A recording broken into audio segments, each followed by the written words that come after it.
Welcome, everyone, and have an announcement first about class. This is the last lecture for fall quarter. There's a large gap between fall and winter. There are holidays for several religions, especially around the December solstice, and people are traveling during this month. They're having guests come in, and so OLLI opens up the November, December dates so that people can travel, celebrate, welcome guests, etc. Winter quarter will begin in January. It's about roughly 7 weeks from now. Hope to see you all then. Please, if you can, tell friends about OLLI and the Ramsey Library and my class, and get them to sign up if you would. Now, even when class isn't in session, we still have a lunch every week, and it meets on Mondays unless it's a big holiday. I have a mailing list. You're welcome to write to me and ask to be on it if you aren't. It usually includes a short article of some kind or some comments of some sort and an announcement about the lunch and sometimes other things. I'm at small case JB and then 1717 at comcast.net.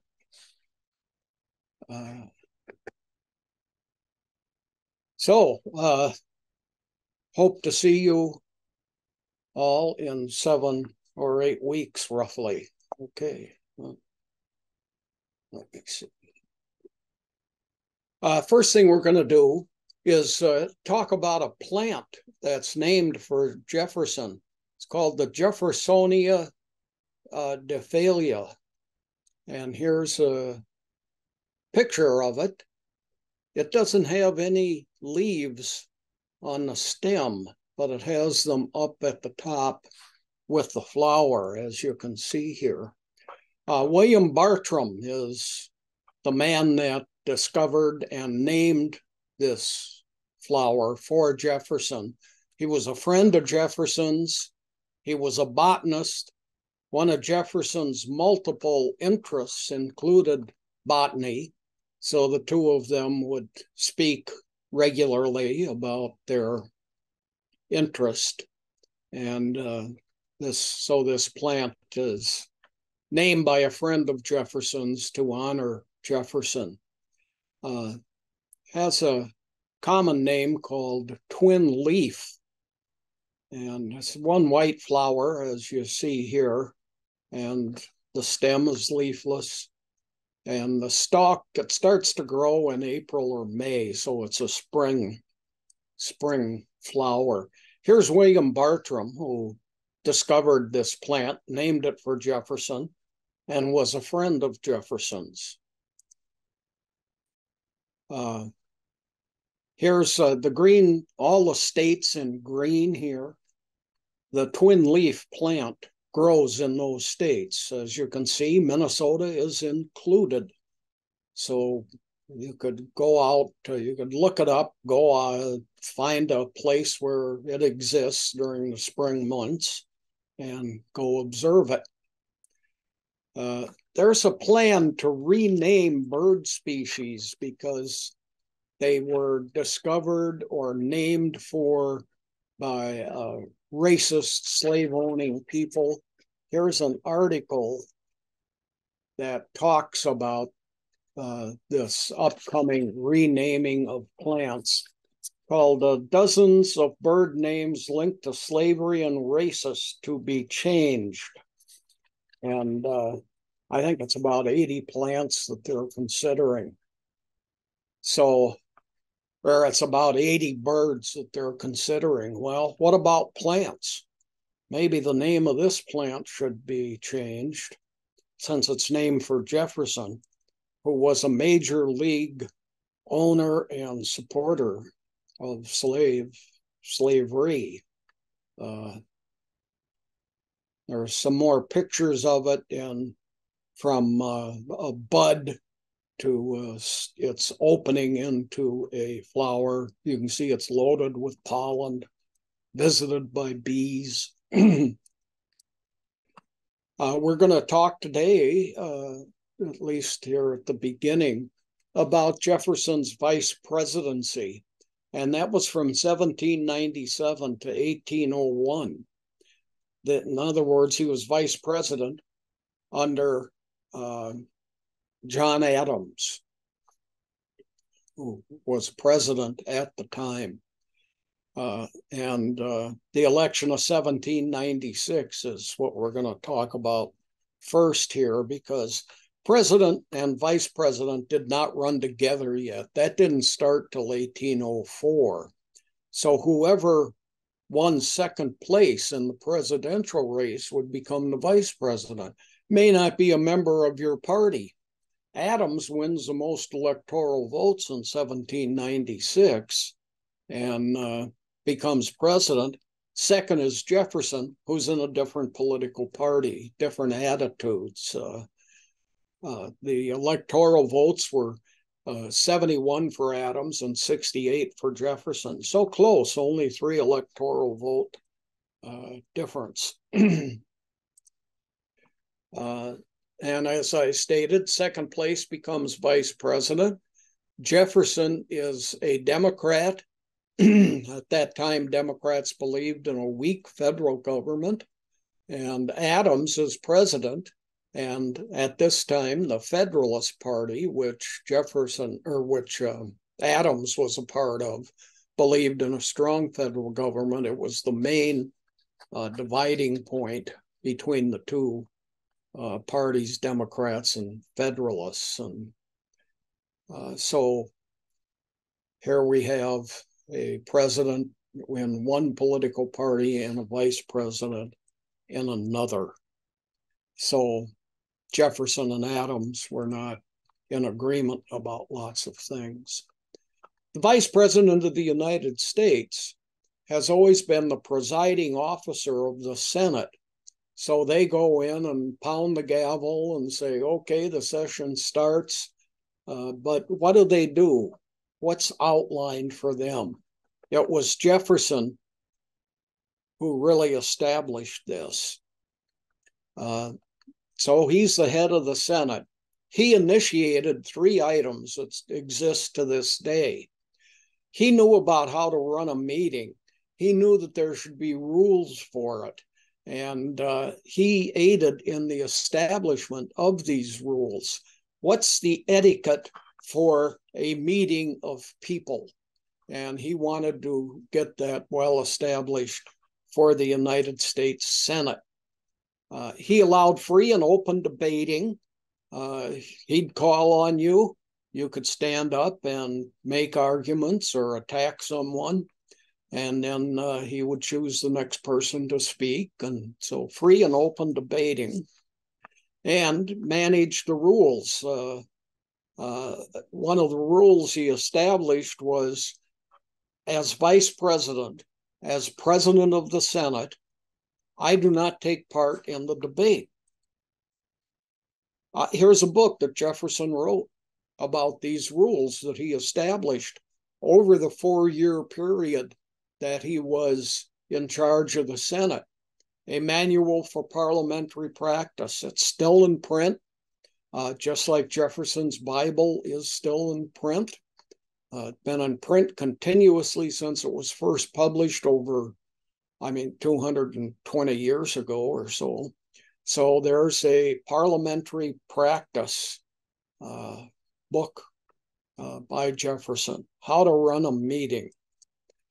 Now, this Robert's Rules of Order, everybody's heard of it. It's basically the same thing Jefferson dealt with, but it was first published in 1876. This is 76 years after the publication of Jefferson's version of parliamentary rules in 1800. So Robert's Rules of Order came much later. In the Senate, the vice president can vote only if it's a tie vote among senators. So if the vote is like today, it's 48-48 with 4 people abstaining, that's a tie vote. The vice president now, as president of the Senate, gets to break that tie. Jefferson voted to tie break 3 times in his 4 years. There have been 49 vice presidents. 12 of them have never cast a tie-breaking vote. That's 24.9%. So a fourth of all vice presidents have never had to cast a tie-breaking vote. Jefferson, again, did 3. 9 of the 49 vice presidents have made double-digit tiebreaker votes. So that's 10 or more. And that's 18.3% of all vice presidents got into double digits for tie-breaking votes. That's 1 in every 8, roughly. The most tie-breaking votes in Senate history were from John C. Calhoun, pictured here. He was vice president from South Carolina. He was a strong supporter of slavery, opposed to a strong federal government which would end slavery. It was a fear of all slaveholders, as I talked about at great length last week. And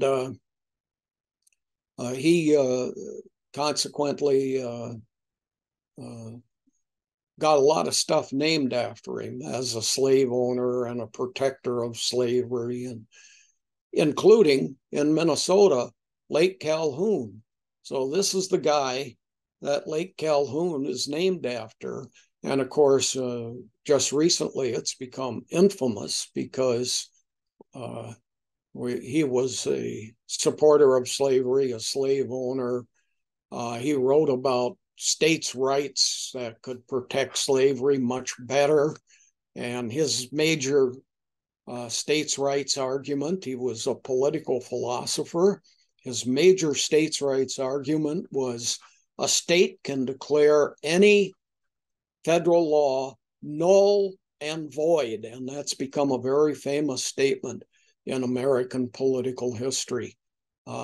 When do you have a right to declare something null and void? What's the difference between the state and the federal, etc.? He did 31 votes that were tie-breaking during his vice presidential period. Second place goes to John Adams. John Adams as vice president under George Washington cast 29 tie-breaking votes. Here's a list of all the vice presidents and the number of tie-breaking votes that they have cast. Here's John Adams at 29. Here's George Clinton under Jefferson and Madison, did 14. Here's John C. Calhoun, 1825 to 32. He was vice president. He resigned from office in protest to what was happening with slavery, and he cast 31. Here's 19, George Dallas under James K. Polk, and so on. And here's Kamala Harris. Now, this chart goes to 2021. So she'd been in office just 1 year, actually, like 11 months, and she had cast 15 tie-breaking votes. Let's take a look at what's happened now that she's been in office for 3 years. She has now cast 31 tie-breaking votes as of today, November of 2023. She's tied with Calhoun for the most. At a minimum, now she's got something like about 15 months, 14 or 15 months left in office. She may well hold the record if not reelected in 2024. At any rate, tied for the lead, our present vice president. In part, this is due to the very close membership in the Senate today. 200 and few, or I mean, the Republicans have, I think it's like 7 more members than Democrats do. Vice presidency again, or still, talks with France. Jefferson spoke with the French regularly while he was in the United States. This is a picture of the French embassy in the early 1800s when Jefferson would speak with those diplomats who were here from France negotiating with the United States. Now, he was a vice president. Here is the French embassy today. Things have changed. It's gotten a whole lot bigger. This is a painting of it. Now, these meetings that Jefferson had with French embassy officials were top secret. Nobody knew about them. And Jefferson did not have approval of John Adams, who was president at the time, to be meeting with foreign dignitaries of any nation, let alone France. But as I said, Jefferson was a Democrat. Adams, who he served as vice president under, was a Federalist. They did not get along. They did not agree, hence the secrecy. And Jefferson supported France. And the reasons were they'd helped us during our revolution. They sent troops. They sent naval ships. Their naval ships were decisive in our winning the American Revolution. The British had gotten surrounded and trapped at Yorktown, and they couldn't leave via the sea. It's a port city because the French were blockading it. So Adams was, Jefferson was very much tied to the French. He loved their culture, their wines, their food, etc. He had served as ambassador to France. So Adams supports England. They're a better trade partner. Jefferson supports France. They helped us in the Revolution, sending us soldiers and ships, and the Marquis de Lafayette, one of their leading generals. And so this was a difficult point between Jefferson and Adams, hence the top secret communications with the French by Jefferson, which many would consider treasonable behavior. Jefferson told the French 3 things. Number 1 was, don't listen to anything President John Adams tries to tell you. Don't listen to anything he says, even if he's not talking to you. So stay away from the guy. He supports England. He doesn't support you. And England was the big trade partner. This really was an economic versus a political alliance. The Federalists wanted the economics with England. The Democrats wanted a political alliance with France because they had aided us so greatly during the American Revolution. Number 2, we should invade England. It's an enemy of the United States. It's opposed to revolutions. This is Jefferson talking to the French. He said, they still have a king. You don't. So he just was saying, I can't understand this policy of Adams to side with Britain, a place that we should be attacking. The third and final item in the discussion about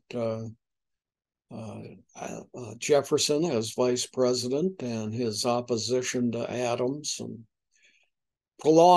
he's telling the French, prolong all the discussions that you have, all the talks you have within the U.S. with our official government representatives. Delay any agreements that you can with the United States. Just keep this government preoccupied with other things. So don't listen to Adams. Invade England and prolong talks. Was Jefferson guilty of treason? Yeah, you bet. This is a vice president of the United States acting on his own without official approval from Congress or the president. The secret talks eventually became public, and they became an issue in the 1800 election when Jefferson ran against Adams for the presidency. Adams was seeking a second term. Jefferson defeated him, became president for 2 terms then. So this issue of the secret talks didn't work to defeat Jefferson. Jefferson had several conflicts during his vice presidency. He was attacked not just by Federalist Party members, his political opponents, but also by many people within his own party, the Democratic Party. And there's a total of 5 of these conflicts that we're going to talk about. They were most threatening to others and taken personally by Jefferson. Increase the United States military. Jefferson said no. One reason was it's too costly. So Jefferson was in conflict with many people in both of the major political parties, Federalists and Democrats, concerning the size of the United States military. And new taxes were needed on citizens. Now note, this is new. The Constitution prohibited direct tax on people, so you couldn't have an income tax. We didn't pass an income tax until, amazingly, under a Republican-controlled legislature and the Republican president of William Howard Taft. It started in 1913, the federal income tax. As a result, many people blame it on Woodrow Wilson because it started during his presidency. But in the amendment that created it, it stated, this needs to be approved and then it will begin in 1913. The fact is, it was these taxes on income were started under a Republican legislature and a Republican president.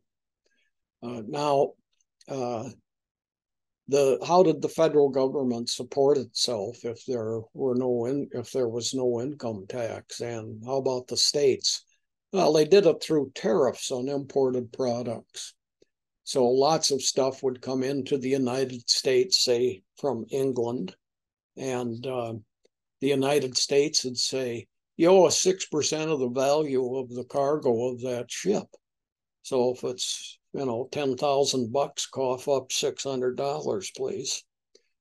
Now this no new taxes proposal, might remember George H.W. Bush was one of his campaign slogans, no new taxes.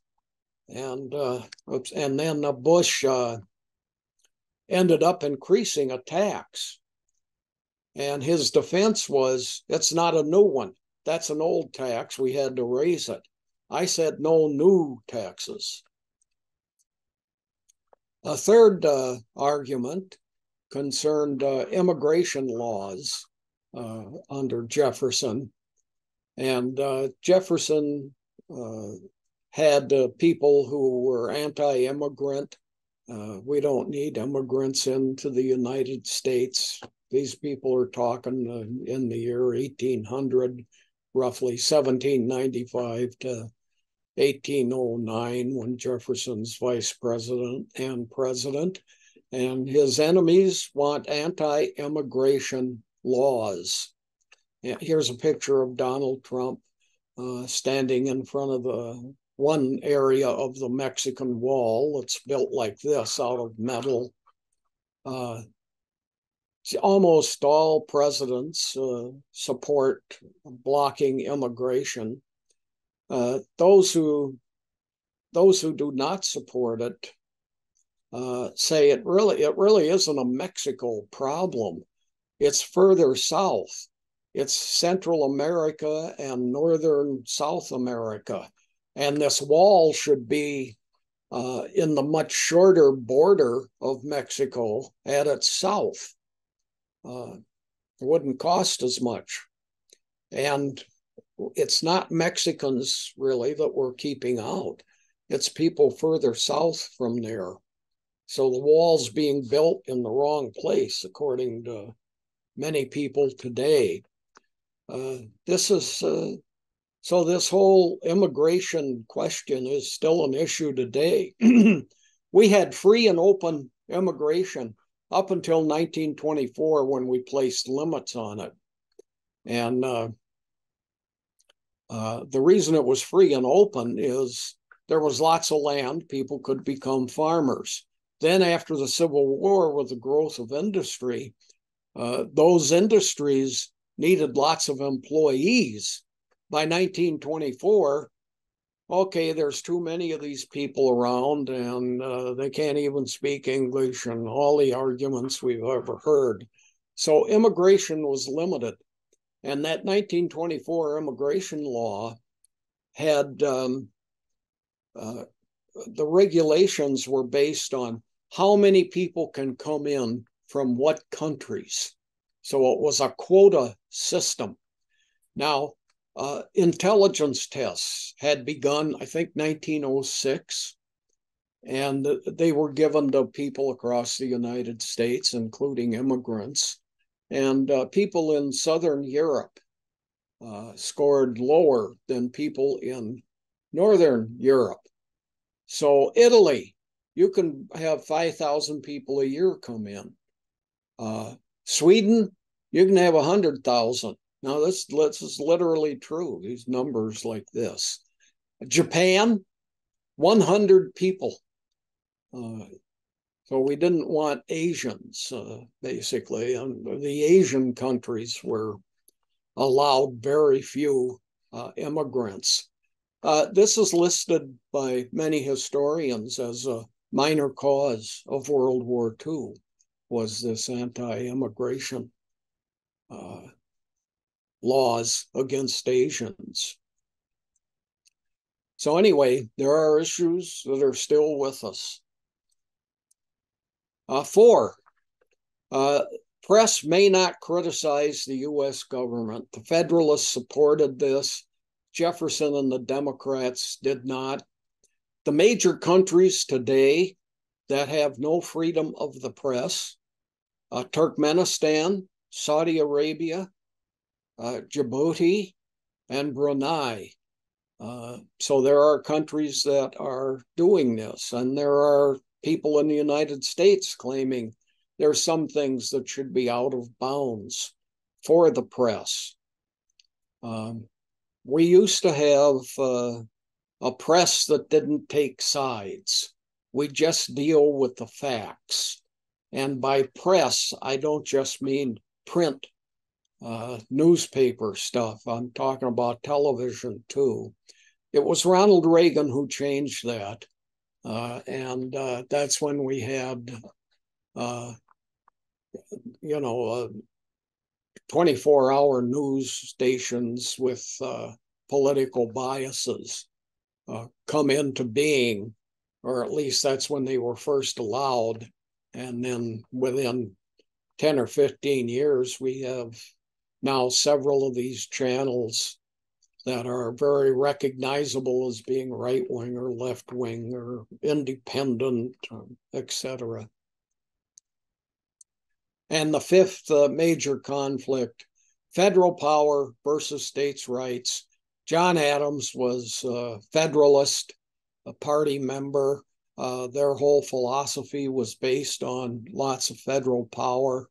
States' rights, Jefferson supported that, as did the entire South, the slaveholding South, who worried a strong federal government would eliminate slavery. New states had come in to the U.S. The 13 colonies became 13 states, then admitted to the Union as the 14th and 15th states were Kentucky and Tennessee. And they both made it very plain that they were interested in protecting states' rights. This got people in the North very concerned. You know, what happens when we get more states that are slaveholding opposed to free states? We'll talk about that in a bit. The Alien and Sedition Acts. Now, this is an immigration thing, and it's also how do we deal with citizens in the United States thing. So, and this occurred during the Adams presidency, these laws, and when Jefferson was vice president. The Alien and Sedition Acts allowed the President of the United States to say, you've been critical of the U.S. government. You don't belong here. Get out. Here's the cops. They're taking you to a ship. So they were deporting. People were actually deported that were critical of the United States government. Jefferson was opposed to it. Adams and Hamilton, both of them Federalists, supported it and approved of it. It became a major issue in the campaign of 1800, just as the Jefferson's secret contact with the French was a major issue in that campaign. It was Adams versus Jefferson, with Jefferson winning. States' rights. Let's take a look at it historically. 5 items in states' rights history. Washington and Hamilton, pictured here, were worried that states' rights would dissolve the Union. They were both Federalists. Washington was a slaveholder, but they were very concerned that we may well become 13 or 15 separate nations, or maybe 2 separate nations, North and South.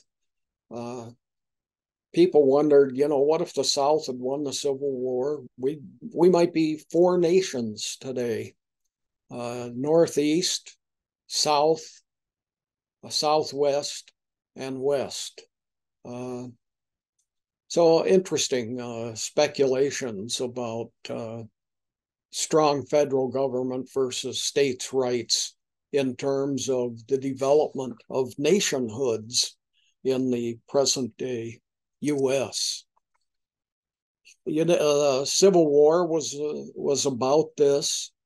Rights versus preservation of the Union. This is still an issue today. Many say the Civil War was about slavery. Abraham Lincoln contended that the main argument of the Civil War was preservation of the Union. It's in the Constitution. It's in the oath of office that presidents take. Lincoln was opposed to slavery, but he said the purpose of the Civil War was to maintain the Union. States' rights, as I've stated maybe too frequently, has generally meant we can handle our minority groups better than the federal government can. And the minority groups, they really weren't a minority at the time. And there were states where there were more slaves than free people. But when slavery existed, states' rights was about protecting slavery. Once slavery disappeared, we had the rise of the White Citizens Council, the Ku Klux Klan, and basically another 100 years after the Civil War of separate waiting rooms, jobs that certain people can't have. We can handle minority groups better than the federal government, and that is precisely what was done until the 1960s. And some people say continues to this day. Fourth item in states' rights history is federal government stepping in to protect minorities in states and against state laws. Okay, we got separate schools in the South. So you got a state here with separate schools for whites, separate schools for blacks. The white schools get $1,000 a year from the state government for each pupil they have. The black schools get $300 a year. So they were considerably less funded minority group schools than were white schools. Here are federal officials, U.S. Marshals, who are protecting a young girl who is attending an all-white school. And this started to happen in the 1960s throughout the South.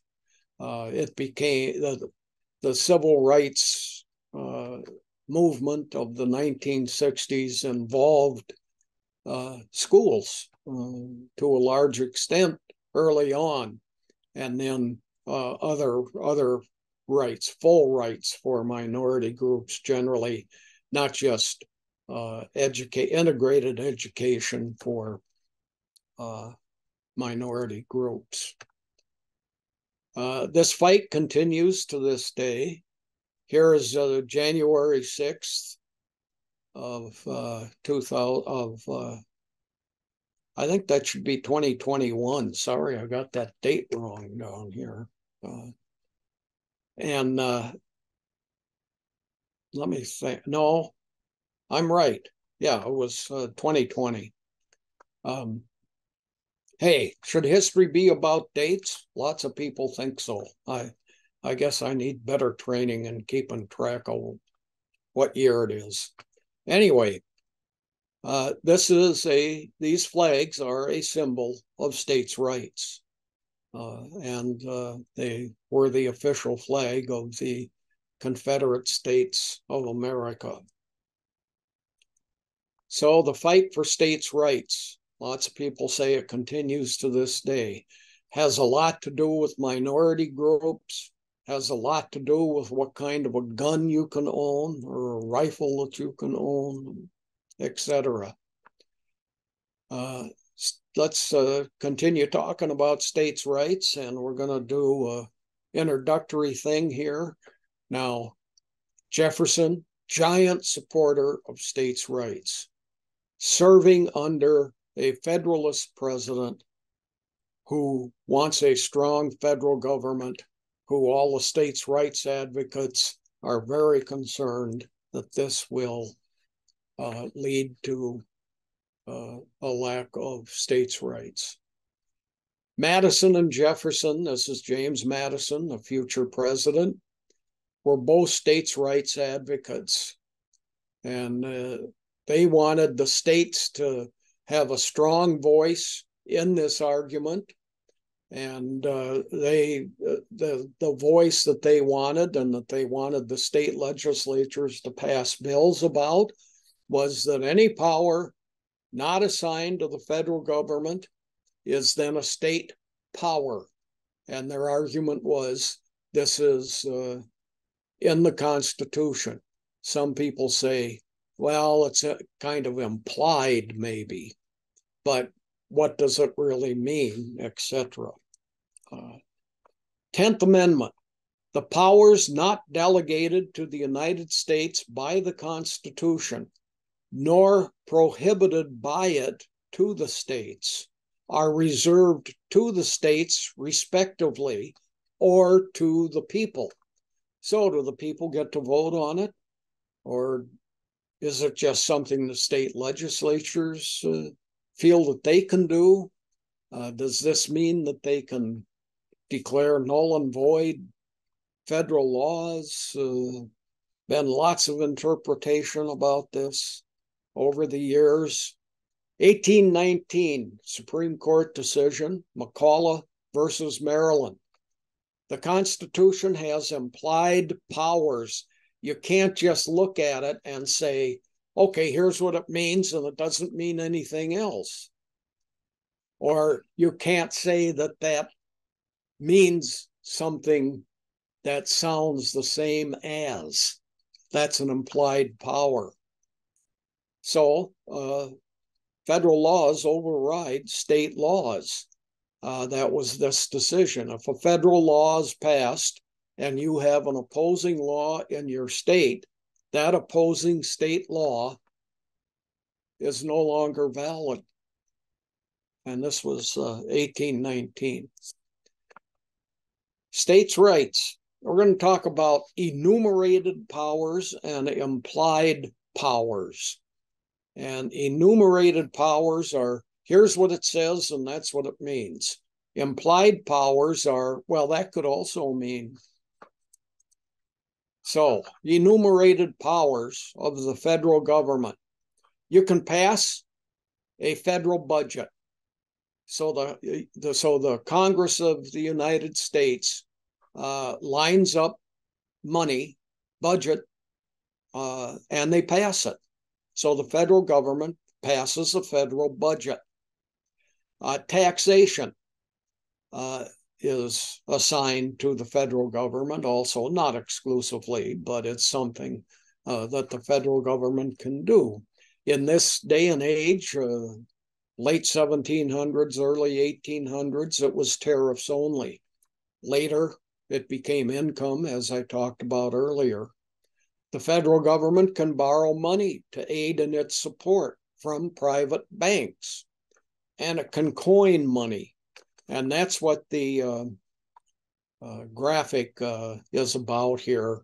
The federal government has the absolute enumerated power in the Constitution to coin money. Number 5, they can declare war.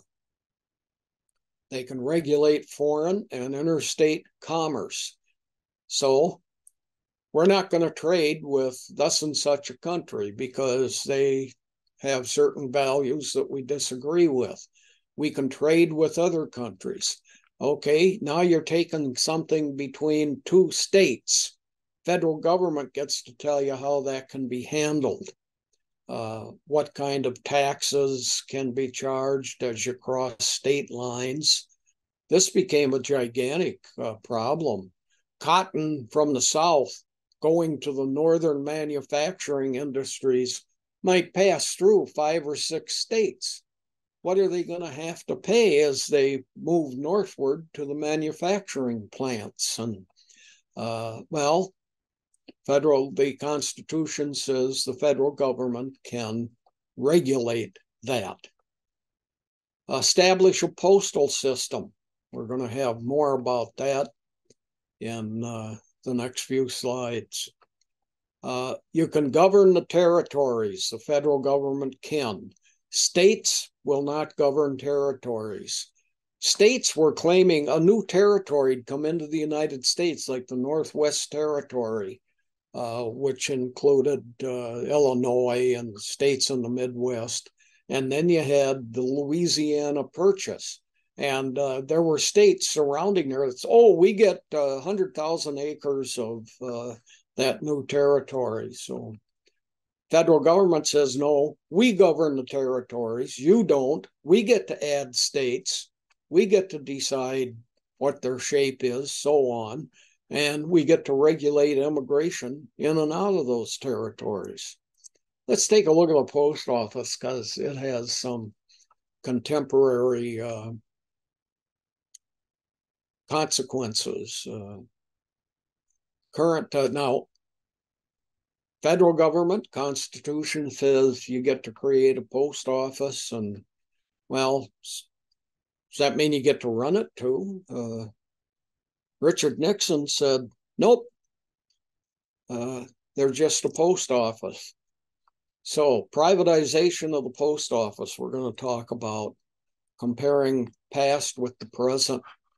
I have these 5 things. I hand them out when we used to meet in person. You know, what's the most interesting fact in class today? What's an idea that I heard today? Were there any open-ended questions? These can be debatable items that were raised in this class today, raised by the instructor, by classmates, or within your own thoughts. Relate one item in class to a personal experience, if possible. Now, what we're going to talk about right now is relate a historic situation to current times. That's the post office. Comparing past to the present. Post office is guaranteed in the Constitution, run by the federal government. So what's happened now? This is the least believed federal privatization that there is, and it's 50 years old. This is Richard Nixon. In 1972, he said, we're going to sell the post office. He approved of it. The cost was $10,000 per share. There were a total of 200,000 shares of stock. That's $2 billion worth of shares were sold in the post office. The sole selling agent was Nixon's former law firm, and they got a 10% commission. That was $200 million. Government money going to support the post office, according to this bill supported by Nixon, was that it would be reduced by 10% a year. This is 1972. By 1982, the post office has received no government money since 1982. 10% decrease every year from the 72 declaration and law that the post office is now a private institution. Now people argue, well, the federal government, the Congress still decides on what the price of a stamp is going to be, so the federal government must own it. Well, the federal government also regulates industries.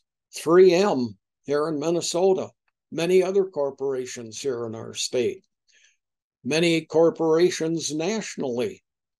Do they own those corporations because they regulate them? No, they don't.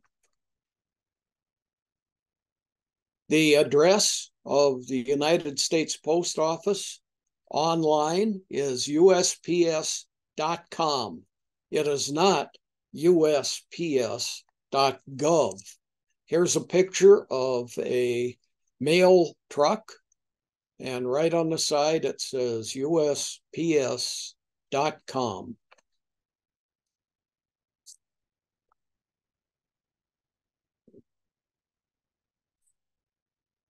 Postmaster General used to be a political appointment. It was a cabinet position that sat in with all the other cabinet officials and had a voice in a variety of policies.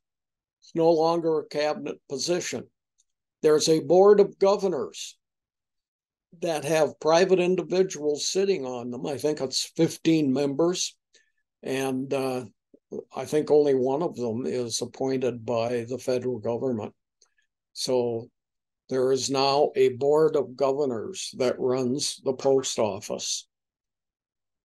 There's a lot of stuff done that makes it still look like it's a government agency. And you'll find lots of websites, if you search around, that talk about this issue and claim the post office is a government agency. Okay, what are the implied? We've talked about enumerated powers. This is what the federal government gets to do. Now, let's talk about implied powers. This is what conservatives don't like this. They are what's called strict constructionists. You do exactly what it says. Nothing can be implied. This is from people that have more open interpretations. Okay, implied powers of the federal government, according to people who think there is such a thing. You can establish a Federal Reserve System. That could include a federal bank. We had that for roughly, 45 years or something of the new United States. Jackson got rid of it, a federal bank. But a Federal Reserve System where we can save money, that's an implied power. Make tax evasion a crime. Okay, it says you can tax people. It doesn't say you can make it into a crime because they don't pay it or because something else is going on. These corporations might end up saying, well, gee, we had to buy stuff, so we should get tax deductions, which is what has happened. Establish a federal aid program. Lots of federal aid programs, especially when there's a disaster against several states. A hurricane hits someplace. Federal aid, a major fire, or ocean flooding, or whatever it might be. The federal government can establish a federal aid program. It's implied in the Constitution that we can aid the states or aid people with difficulties, but it's really not stated directly. You can have a military. That's an enumerated power. The federal government gets to have a military. Doesn't mean they can tell people that you have to be in it. That's an implied power that we can have a draft for the military, and people can be told, you're now in the military, drop everything you're doing and come to thus and such a spot. Another implied power is minimum wage laws, maximum work hour laws. My father worked for General Mills. He managed a feed and seed store in Mason City, Iowa, and then a region of northern Iowa, and then got transferred up here to the Twin Cities. And he would work about 10 hours a day along with everybody else that he'd hired at this feed and seed store owned by General Mills. And they also worked 4 hours every Saturday morning. So you're putting in a 54-hour week. A 60-hour week was not unusual in many industries. Well, an implied power of the Constitution, according to many people, was we can pass a law that says you're not paying these people enough. They can't live on 10 cents an hour. You should be paying them 20 cents an hour. Or working 55 or 60 hours a week, that's too much. And unions would, over our history, would generally go on strike, which was considered illegal, and they would do it over wages and work hours. And then state and federal government officials would come in to stop the strike. That continued to occur from the end of the Civil War up until the 1930s, when Franklin Roosevelt said these labor unions should have power. And we started getting minimum wage and maximum work hours. My grandfather worked on the railroad. He worked 6 days a week, 12 hours a day, and he was a switchman. And he retired in 1948, still working those sorts of hours. So are you a strict constructionist, meaning only what the Constitution states very clearly? Or do you allow interpretations of what is stated in the Constitution. What is implied there? Here's a political cartoon about it. Harry is far from being a strict constructionist or constitutionalist. His specialty is law of the jungle. And there he's marching off with a big stick. Jefferson's view, if the Constitution does not say the government can, then it can't. That's the strict constructionist point of view, and a term that Richard Nixon used several times in speeches, that we needed this strict constructionist interpretation of the Constitution.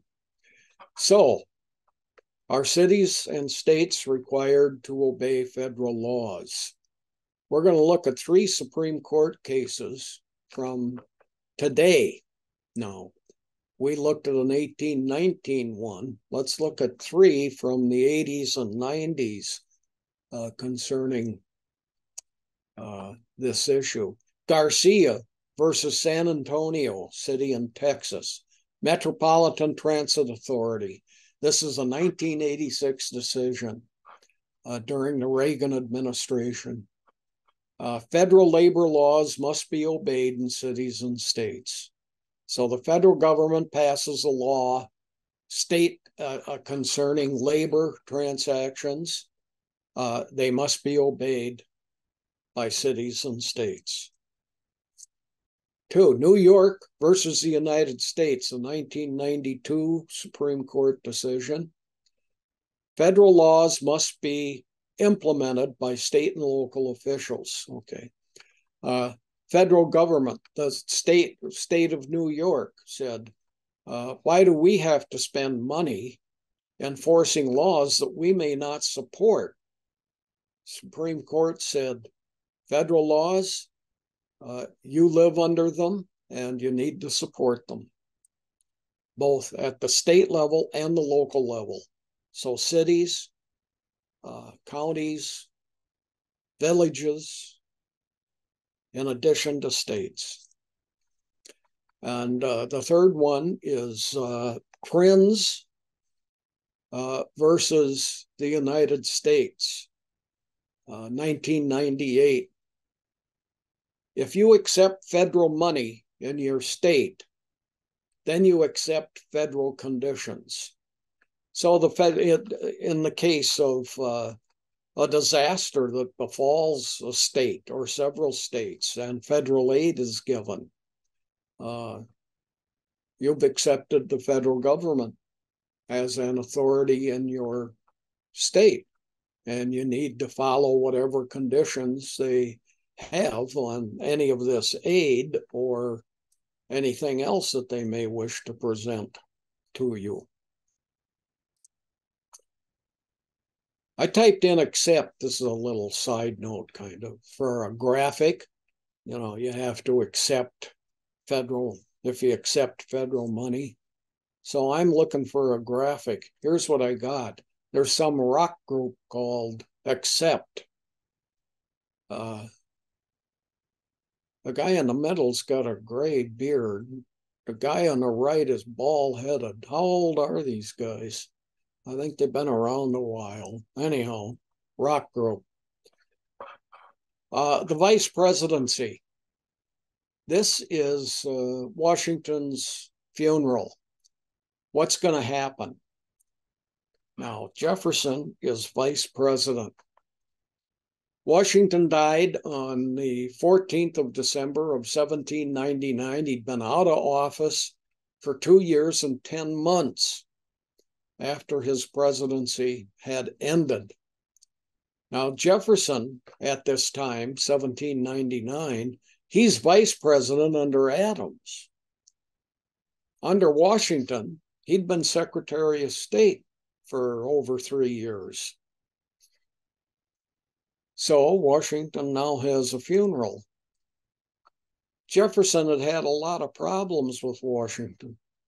Washington was going to tell Jefferson to quit. You're fired. There's too many disagreements between me and you and between you and the rest of my cabinet, so get lost.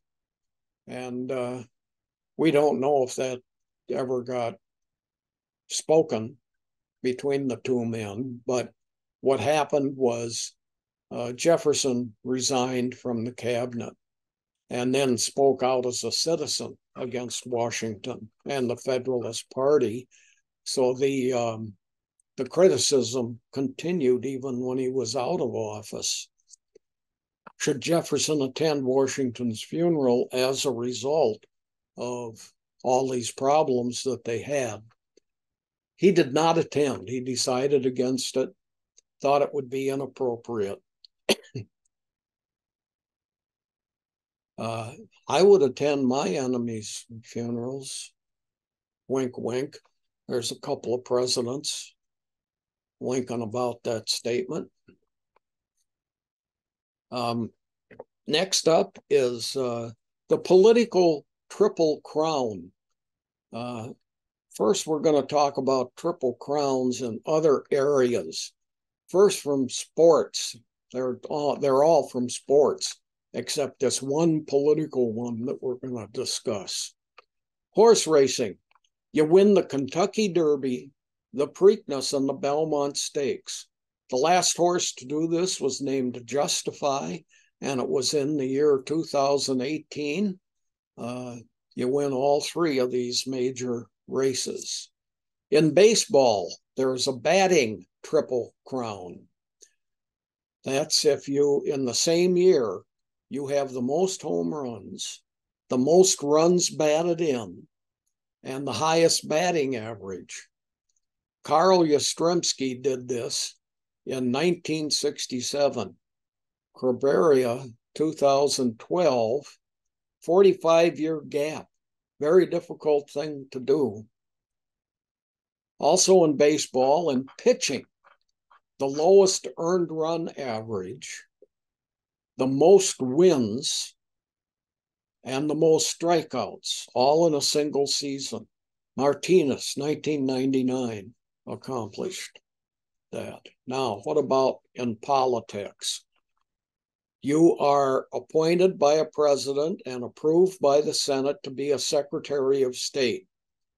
Then you also serve as vice president, and you're elected to the presidency. The big difference is you don't have to do them all in the same year. As a matter of fact, you can't. There are two people that have accomplished this political Triple Crown, and they are Thomas Jefferson and Martin Van Buren, both in the 1800s, early and pushing the middle 1800s. Nobody for 170 years or more has achieved these three political offices. The election of 1800. Take a quick look here. We got 4 questions. Okay. So the election of 1800, let's take a look at it. 5 reasons that this was a super contentious election, lots of difficulties. Number 1, Adams and the Federalist Party initiated a bunch of new taxes. Taxes that weren't simply tariffs. Here are the logos. These things are called fans. The Federalists had one with a black border, and the Democratic Republican Party, today it's just, they dropped the Republican part. The Republican Party wasn't founded then until 1854. But the Democratic Party, they had one of these fan logos with a red border around it. Side note about logos, if these were the logos, when did the elephant and the donkey appear? They were designed in 1870 by a political cartoonist named Thomas Nast. And you can see there's one of his political cartoons of an elephant, and that elephant represents the Republican Party. And on the right is a donkey trying to run itself over the cliff, etc. These are the symbols as they look today, much more simpler in drawing. Got patriotic symbols, red, white, and blue with stars, elephant versus a donkey. Nast was a Republican. Now, an elephant, you've heard the phrase, I'm sure. Elephants have a tremendous memory. They can find their way across a vast area to a new feeding ground because they went to it. They've been going to it for years, and they got a great memory for finding that kind of substance that they need. Whereas donkeys, another name for a donkey is an ass. They're stupid. They don't know what to do. You can't get them to move forward sometimes, and sometimes you can't get them to eat. They're stupid, like Democrats. So these two symbols today have lost the meaning that they originally had when created by Thomas Nast. But they're symbols still, and that's where they come from. We don't use the fans of different color anymore. This is Thomas Nast. It's a self-portrait that he did of himself. And he's kind of, he's the big time political cartoonist of the 1800s. And okay, 5 reasons why this was a super contentious election. Adams and the Federalist Party initiated new taxes. The Democratic Party and Jefferson were opposed to that. Remember George W. Bush, one of his campaign slogans, no new taxes. Yeah, but he did raise taxes, then claimed it's not a new tax. Now, here's a place where we're relating an issue about taxes from the early 1800s and applying it to something that was said more recently, 30, 40 years ago. Number 2, Jefferson made some accusations against John Adams. He had monarchical tendencies. He liked kingships. He doesn't believe in democracy. Now, Adams did openly support a monarchy. And he had people, when he was president in the White House, people would call him Your Highness, as kings were called.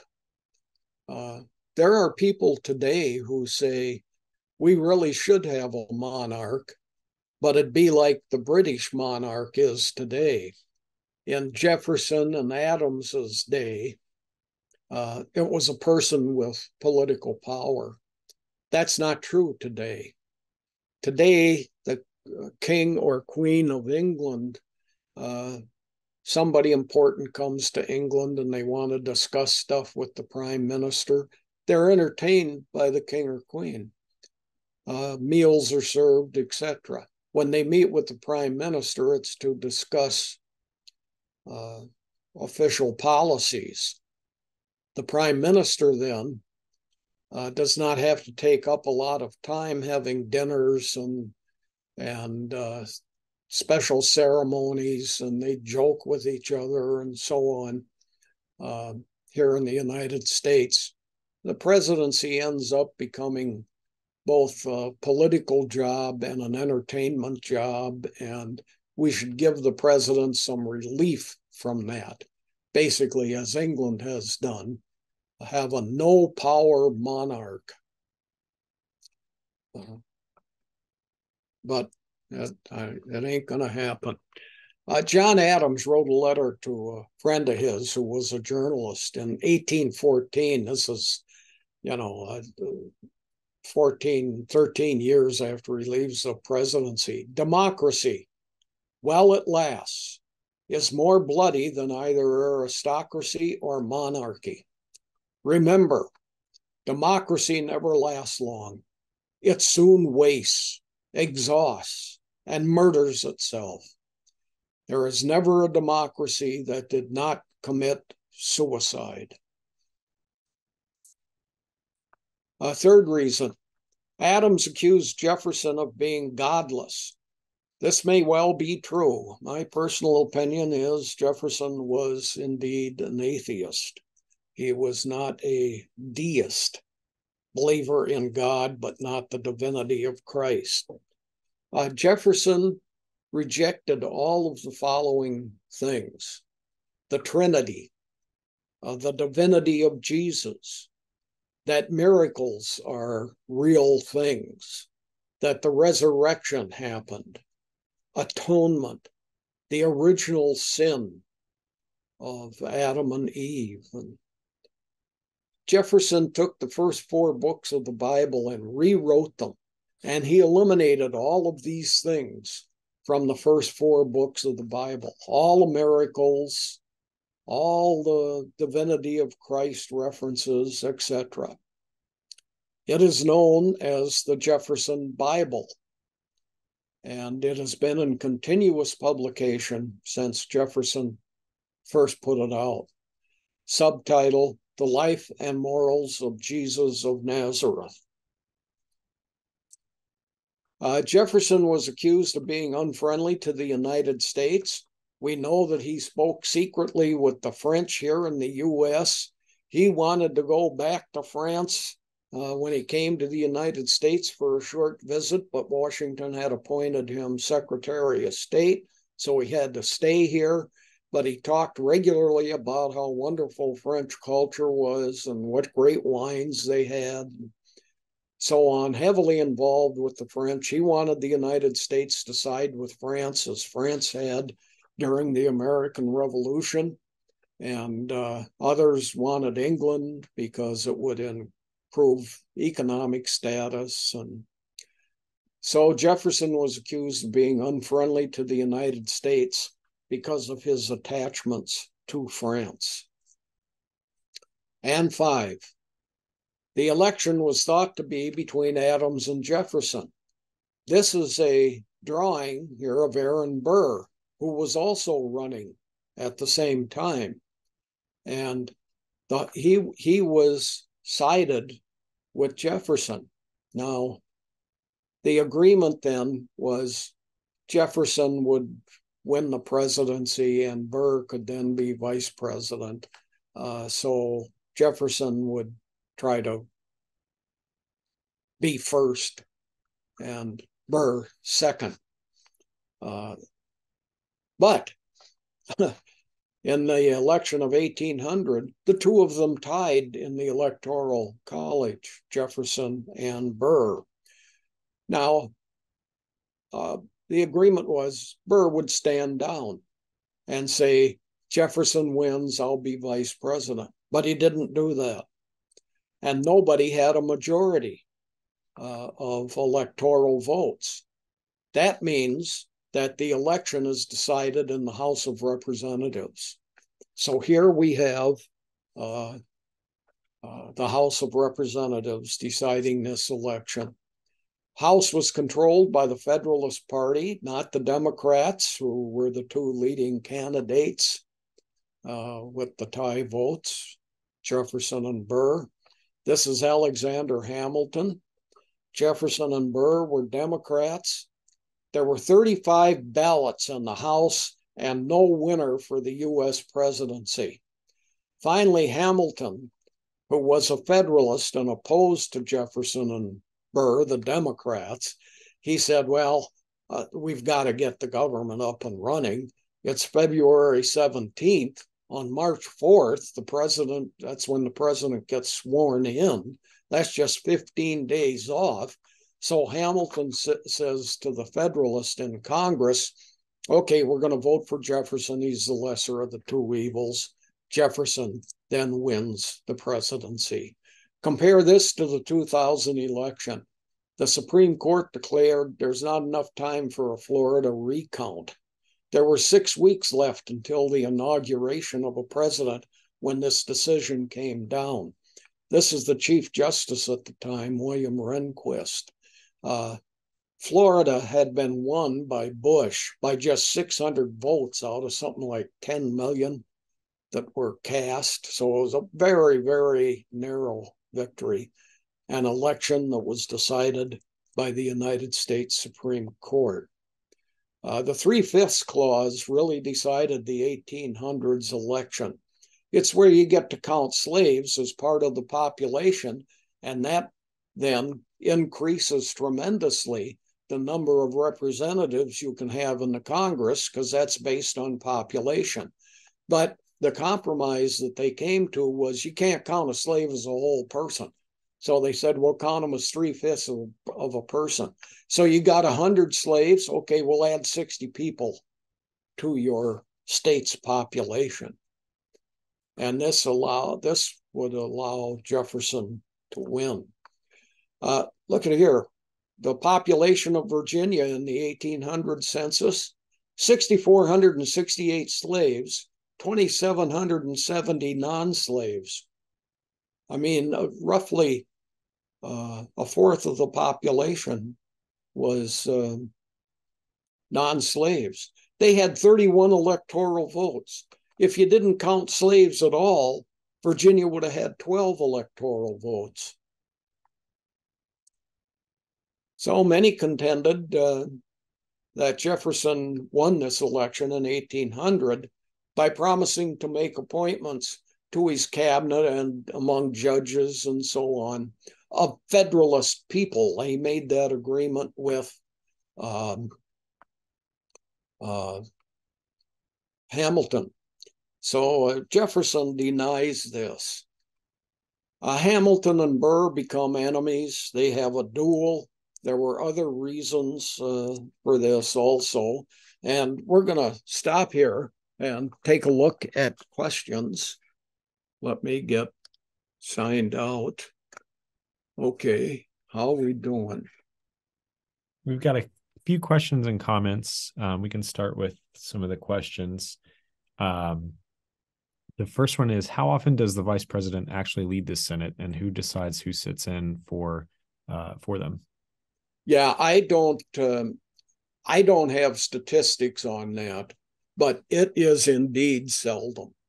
I mean, the vice president's doing lots of other things, and I have heard but can't remember who it is that sits in and runs the Senate when the vice president can't be there. Now, as a matter of fact, I think Kamala Harris has had a substitute more often than she has sat there. So, and then a few comments now. You listed 4 countries with no freedom of press. It seems to this viewer that countries like Russia and North Korea should be on the list because of their press, which is severely constrained. I looked it up, and that was the countries that were listed online, and that was surprising to me also. And I think they're probably dealing with totality of some sort. But there's, I mean, even England has the television station in England. I mean, it's a government-run television station. Now you can say that sounds like controlling the press, at least on that particular network. So I think there's lots of degrees for this, and the place that I looked at, I think was a in totality kind of answer to the question of who doesn't have freedom of the press.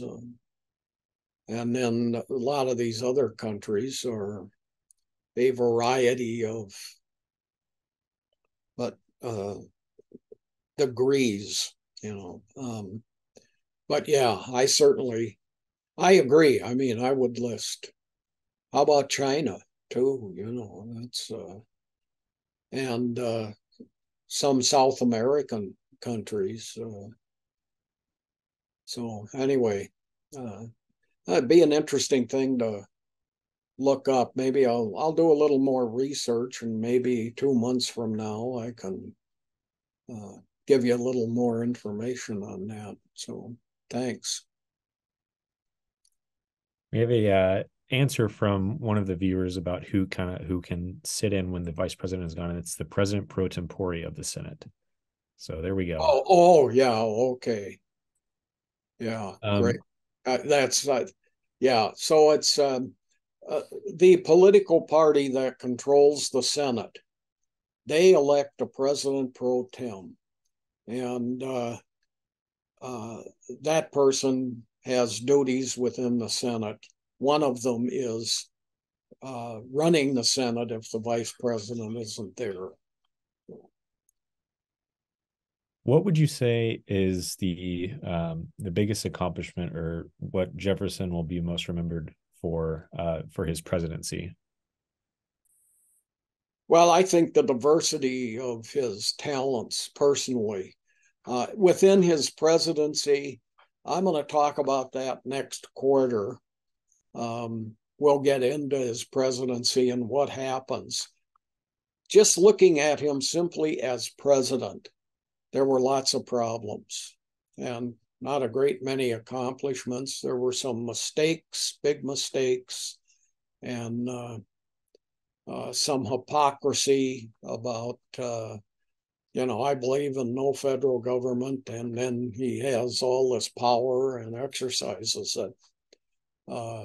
And we'll talk about that next quarter. I see there's another comment there about what will I be teaching in January. I will be teaching more about Jefferson. I have nearly 1,300 slides, and we got close to 700 of them done this quarter. Jefferson will last for 2 quarters. We'll be doing Jefferson again. And I mean, if you know somebody that might be interested in this class, sign them up for next quarter. You don't have to have heard everything that happened previously in order to come in at any time. When we were meeting in person, I had people that would take 2 classes off because they had to travel. Then they'd come back and I'd say, you'll pick it up real easy. So looks like some questions disappeared. We had some comments about the deist faith. Just the description of the religion was kind of an explanation of the deist opinion, and then about Jefferson's opinions on the New Testament. Oh yeah, the Jefferson didn't, I talked about this quarter. Jefferson didn't allow any religious meetings in government buildings. And, we have people that pray, clergy that come in and pray at the opening of the House of Representatives and the U.S. Senate. There's people that have been opposed to that. So it varies, but Jefferson's, my opinion is the guy was an atheist. Deists let me start over. Of the first 6 presidents, none of them were Christians.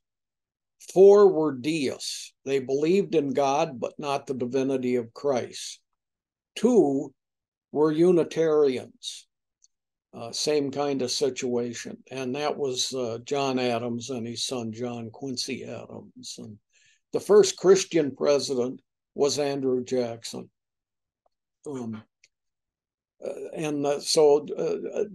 These guys were very interested in political philosophy, and deism was, among these kind of Renaissance thinkers. The Renaissance was much earlier, but the process continues to this day. And so a lot of those thinkers in the early presidency were they were God believers, but not Christians, because they really had they had strong philosophical connections, and the growth of democracy came out of a lot of secular philosophers in Europe, John Locke in particular. And I see, yeah, thanks, Rita. Patty Murray is the president pro tem of the Senate today. Those are the last questions and comments for this series. So, JB, you said you'll be returning in this winter for the next series. Is that right? Yes. See you all again in January. Well, thanks to you, JB, for this series this semester, and we'll see everybody in the winter for the follow-up. Good. And it'll be online only. So, all right. Good. Thanks, everybody, and have a great afternoon. Thank you.